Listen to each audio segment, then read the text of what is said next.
Kingsley had just been admitted into Delta State University, Abraka, as a first-year student. Young, determined, and filled with hope for a bright future, he had dreams bigger than the small town he came from. At the time, he was one of those students who believed that discipline and hard work were the keys to success. He attended his lectures regularly, sat in the front row of every class, and made it a habit to revise his notes late into the night. One of the routines he quickly picked up from older students was attending night classes, known around campus as TDB, an abbreviation for Till Daybreak. These were unofficial reading sessions where students gathered in lecture halls at night to prepare for upcoming tests and exams. It was usually peaceful, filled with the low murmur of people flipping through textbooks, solving past questions, and sometimes dozing off with their heads buried in open pages. Kingsley had grown fond of this habit. The calm and quiet of the night helped him focus, and being surrounded by other students who shared the same drive gave him a sense of purpose. But one particular night would change everything for him. It was during the second semester, just a few weeks before his first university exams. Kingsley had arrived at the lecture hall around 9:30 p.m., found a seat close to the wall, and began reading. Other students, some in groups, others alone, were also buried in their books. Everything seemed normal until around midnight. That was when the atmosphere changed. At first, it was the sound of hurried footsteps outside the hall, too many to count. Then, the door flung open violently, and a group of about 15 young men stormed in. Their faces were covered with masks or dark pieces of cloth. Some wore black shirts with strange symbols drawn in chalk or white marker. Nobody needed to be told who they were. Word had already gone around campus that there was growing tension between two rival groups, the Black Axe and the Supreme Vikings. The group that entered the hall that night belonged to the Black Axe. Their sudden appearance caused panic among the students. Pages stopped turning, whispers became gasps, and some students immediately dropped to the floor out of fear. The masked men moved swiftly through the hall, scanning the faces of the students as if looking for someone in particular. There had been rumors that members of the Supreme Vikings group had been spotted around the campus, possibly even blending in with regular students. According to campus whispers, both groups were in the middle of a serious conflict, and neither side was ready to back down. That night, the Black Axe group had received information, whether true or false, that some of their rivals were hiding inside the same hall where Kingsley and others were studying. They came ready to confront them. But after checking row by row, face by face, they found no one that matched the description they had been given. The Vikings had either never been there, or they had already left before the invasion. Frustrated and angry that their effort had been wasted, the leader of the group, a tall man who stood out even with his face covered, turned around and gave a cold, sharp command. "Collect everything," he said. In a transfer of aggression, the masked men began to seize the personal belongings of the students present. Phones, laptops, wallets, power banks, even snacks and water bottles were forcefully taken. No one dared to argue or resist. They all sat frozen, some with their hands in the air, others praying silently for the ordeal to end quickly. Kingsley was one of those who lost his phone and some money that night. But more than what he lost physically, something deeper was taken from him, his peace of mind. That night shook him to his core. From that moment on, his outlook on campus life began to change. The fear that had been planted in him by that incident started to eat away at his focus, and the dream-filled young man who once spent his night studying began to lose his drive. The Black Axe members continued their sweep through the hall, going from one table to the next like predators moving through a silent field. Students sat motionless, frozen by fear, offering up their belongings without protest. The masked intruders took everything of value, phones, wallets, gadgets, and anything else they could carry. No one dared to resist. Eventually, they reached Kingsley's table. His heart was pounding in his chest. Though he tried to appear calm, he was visibly shaken. One of the masked men stepped forward, taller than most of the others, moving with a quiet authority that made him stand out. His name was Kendrick. Kendrick approached Kingsley and began to question him. Kingsley, in his fear, denied having anything valuable. But Kendrick wasn't convinced. He searched Kingsley thoroughly and found a small Nokia phone hidden in his pocket. That moment marked a turning point. Rather than reacting with anger, Kendrick took a moment to study him more closely. He then reached for the open book Kingsley had been reading and casually flipped through its pages. Inside, he found Kingsley's full name, department, and course details neatly written at the top of one page. Kendrick took both the phone and the book, then moved on, leaving Kingsley shaken and confused. That incident would continue to haunt Kingsley for days. He stopped attending night classes, avoided crowded student areas, and kept to himself. Though he told others he was fine, internally he struggled to regain the peace and focus he once had. Then, a week after the incident, things took another unexpected turn. A student Kingsley didn't know personally approached him after class. The young man was friendly and seemed familiar with the campus social scene. He claimed to know about the phone and book that had been taken from Kingsley and said someone, without naming who, wanted to return them. But there was a condition. The meeting would take place during a KH Guys event happening later that week. The KH Guys Club was a popular social group on campus. Known for hosting elaborate events and attracting a large following, it had built a reputation as one of the most influential student circles in the university. While it appeared to be just a lifestyle club, those who had spent enough time on campus knew that it often served as a middle ground between the open social scene and the hidden underground conflicts many students only whispered about. The timing of the invitation was suspicious. The club was holding a Liberation Night, an event where new members were welcomed into the fold. The student explained that Kingsley could come there quietly and retrieve his items. At first, Kingsley was hesitant. Something about the whole situation didn't feel right. But curiosity and a desire to reclaim his stolen items pushed him closer to accepting. The thought of seeing Kendrick again, of getting answers, of feeling some control in a situation that had shaken his foundation, this became stronger than his doubts. What Kingsley didn't realize was that he had already been marked. Kendrick had remembered his name and department. He had noticed Kingsley's quiet nature and academic focus. To Kendrick, Kingsley seemed like someone who could be used, not violently, but strategically. The KH Guys Club had, over time, become a melting pot of students from various groups, including several members of the rival Vikings fraternity. Black Axe needed someone clean, unsuspecting, and smart to blend in and quietly observe. Kingsley, in Kendrick's mind, was perfect. The plan was subtle. Instead of forcing Kingsley into anything, they would ease him in slowly, first through the KH Guys Club, where he'd feel safe, important, even admired. From there, they could gain his trust, influence his thinking, and eventually draw him deeper into their world. Kendrick wanted him not just as a recruit, but as a tool, an insider who could help expose those from the opposing group hiding within the club. And so, with the promise of getting back what was taken from him, Kingsley unknowingly stepped toward a web that had been carefully laid around him. After days of internal conflict, Kingsley eventually gave in to the pressure and joined the KH Guys Club. At first, it seemed harmless, just a vibrant student group known for organizing social events, parties, and occasional charity programs. The club gave him a sense of belonging and provided some relief from the tension he had been carrying since the night class incident. Around other members, he felt more visible, less isolated. But beneath the cheerful music and handshakes was a web of intentions far more complex than Kingsley could have imagined. Shortly after being accepted into the KH Guys, Kingsley was approached by Kendrick once again, this time, through a message relayed by another club member.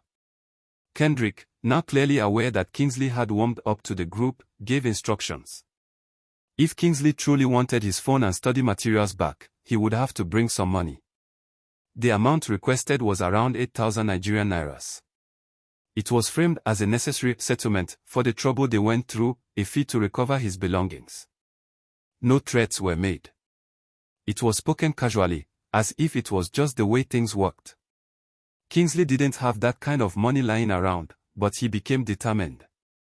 That phone was more than just a device, it had contacts, messages from home, and served as his lifeline to the outside world. The book was filled with study notes he had spent weeks compiling. To him, these were not just items, they represented his effort, discipline, and dreams. So, he hustled.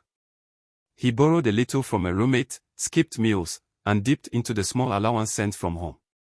Piece by piece, he scraped together the full amount. When he finally got the money, he was told to come to a discreet location where he would receive his items. Kingsley went there hopeful, unaware of the larger plan unfolding around him. At the location, he was welcomed by familiar faces from the KH Guys Club, all of whom seemed in high spirits. True to their word, Kendrick returned the items. His phone and study book were handed back, untouched. Kingsley felt a moment of relief. It seemed like everything was finally falling back into place. But before he could leave, one of his KH Guys friends casually invited him to a gyration ceremony scheduled for later that evening. These types of events were not uncommon among student groups and were usually filled with loud music, cultural chants, food, and dancing. Wanting to show appreciation and not appear ungrateful, Kingsley agreed to go along. He saw it as just another club activity, another step in bonding with his new circle. As night fell, they moved together toward the location. It was a quiet area, far from the main part of campus, surrounded by trees and barely lit by flickering torches. Kingsley began to feel uneasy but brushed off his instincts. After all, he trusted the people he came with, people he now called brothers. But the mood changed as soon as they arrived. The cheerful energy he had seen at other KH Guys meetings was gone. In its place was something far more serious. Strange songs were being sung, deep and rhythmic, accompanied by sharp clapping and coordinated movements. The air was tense, and Kingsley quickly realized this wasn't just a party. Before he could ask questions or try to turn back, he was surrounded. He was led deeper into the gathering, where senior members stood in formation.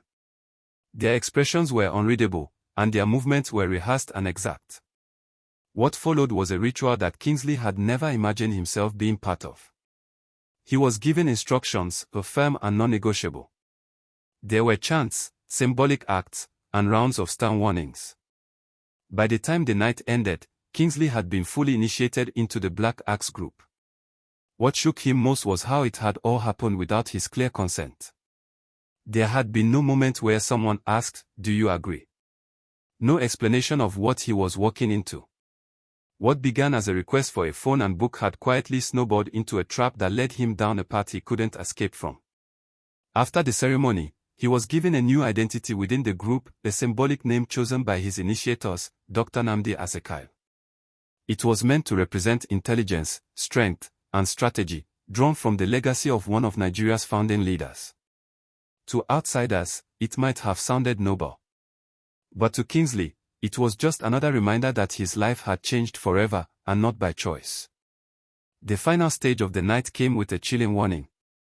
Each new member was told that the events of that night must never be discussed with anyone, not even their closest friends or family. They were told that speaking about it would lead to deadly consequences. The warning was delivered with such weight and seriousness that Kingsley knew they weren't exaggerating. When he finally returned to his room that night, he sat alone in silence, staring at the same phone he had fought to recover. It no longer felt like a victory. Instead, it was a symbol of how easily everything had been taken from him, his focus, his freedom, and his innocence. Kingsley had entered university with dreams of graduating with honors and making his family proud. But now, he found himself entangled in a world where loyalty meant silence, and freedom came at a price far higher than he had ever imagined. After Kingsley's unexpected initiation into the Black Axe group, his life took a drastic turn. The once studious and quiet first-year student was now carrying a weight he never asked for, living in two worlds that could never meet. On the outside, he still appeared to be the focused and soft-spoken boy people knew. He continued attending classes, greeting lecturers, blending in at school events, and acting like nothing had changed. But in secret, he had been given a role, a task that would place him at the very center of something dark and dangerous. Kingsley's new assignment was clear. He was to act as an informant, someone who would observe members of the rival group known as the Vikings, especially those who had found their way into the KH Guys Club, which now served as neutral ground for members of different factions. Kingsley wasn't to engage in any direct action. He wasn't to threaten anyone or display any sign that he was affiliated with any group. He was to remain calm, invisible, and highly alert. His job was simple but deadly: gather information and report. From the outside, it looked like Kingsley was finally fitting in on campus, making new friends, attending KH Guys gatherings, and moving freely. But behind the smile he wore was fear, tension, and the constant pressure of knowing that a single mistake could cost him everything. Kingsley carried out his assignment diligently. Over time, he quietly identified 3 students in the KH Guys Club whom he suspected to be active members of the Vikings group. He tracked their movements, noted their associations, and shared every detail with the senior members of the Black Axe. What made his intelligence so valuable was how unnoticed he remained. No one suspected that the quiet, book-loving boy in their circle was secretly feeding sensitive information to their enemies. The tensions between the 2 groups had been simmering since the previous semester. A major clash had erupted on campus months earlier, leaving behind pain, fear, and a growing list of casualties. During that previous conflict, the Vikings group had reportedly taken down several key figures from the Black Axe, and even more damaging, they were said to have cooperated with local authorities to facilitate the arrest of several others. This had severely weakened the Black Axe's strength and presence on campus, and they had been unable to strike back the way they wanted. But now, with Kingsley feeding them detailed intelligence about the movements and identities of specific Viking members, the Black Axe saw a new opportunity to even the score. They began to strategize, planning carefully to avoid another failure or exposure. Their objective was clear: retaliate with precision, and send a message. Of the 3 Viking members Kingsley had identified, 2 were eventually targeted. The operations were carried out with chilling accuracy. Both students were taken out in swift, coordinated attacks that rocked the campus. Fear returned almost instantly. Rumors flew. Some said the peace was gone for good. Others whispered that this was only the beginning. And they were right. With those attacks, a new wave of violence swept across the campus. Students began moving in fear again, avoiding night classes, skipping lectures, and locking their doors earlier than usual. The once lively atmosphere at Delta State University quickly turned into one filled with whispers, uncertainty, and suspicion. Friendships became fragile, and people began watching over their shoulders. No one knew who was truly loyal to whom. But just as the Black Axe began to feel that they were finally regaining control, something unexpected happened. A betrayal from within. Despite Kingsley's efforts to stay anonymous, information began to leak. Someone had begun to talk, whether by mistake, jealousy, or fear, no one could say for sure. But somehow, the truth slipped out. The Vikings discovered that Kingsley was the person behind the targeting of their members. He had been the eyes and ears of their enemy. The same quiet boy who sat among them during club meetings, who laughed with them and shared meals, had been passing along their secrets all along. The reaction was swift and unforgiving. Once Kingsley's true affiliation was confirmed, members of the Vikings wasted no time. The attack on him was launched with precision. It was not loud or messy, but it was final. News spread across the campus quickly. Some students were shocked. Others said they had suspected him all along. But the truth was that Kingsley had never wanted any of it. He had never signed up for war. He had simply wanted his phone and his book back. He had only wanted to study, to graduate, and to build a better life for himself and his family. But one wrong step, one moment of weakness, had pulled him into a war that eventually cost him everything. His story became a cautionary tale. People whispered his name in the hallways and dormitories. Not in celebration, but in regret.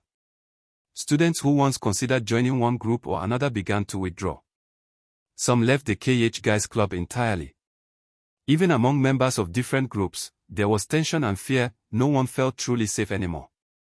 Kingsley's fall was a reminder of how quickly things could spiral out of control, and how deep the consequences could run. He had tried to play a game that was never meant for him. And in doing so, he lost. Let this be a clear message: say no to cultism. Cult groups do not build, they destroy. They promise brotherhood but deliver betrayal. They offer protection but bring danger. No matter how glamorous or powerful they may seem on the outside, the truth is always the same: they rob young people of their peace, their purpose, and sometimes, their lives. University is meant to be a place for learning, growth, and discovery, not a battleground. Choose peace. Choose purpose. Choose life. Say no to cultism. Always.